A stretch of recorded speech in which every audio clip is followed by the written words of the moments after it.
Good day everyone, welcome to my channel. So in this video guys, we will talk about what is Master of Business Administration. Before start, I would like to say thank you so much to all my viewers, silent viewers, and supporters in my channel. Thank you for watching my videos. If you are new with my channel and then you like this video, please hit the like button. Don't forget to share and please support my channel guys by clicking the subscribe button. So let's begin. What is Master of Business Administration? A Master of Business Administration or MBA degree is by definition a general management degree designed to educate business students in areas such as finances, human resources, marketing, strategy, and operations management.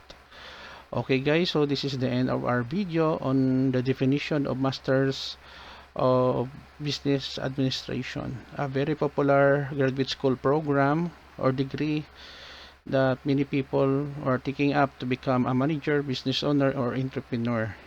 Thank you so much for watching and supporting with my channel. If you like this video, please hit the like button. Don't forget to share and please support my channel guys if you're new by clicking the subscribe button. See you in the next video tutorial guys. This is your friend Jake saying bye bye for now.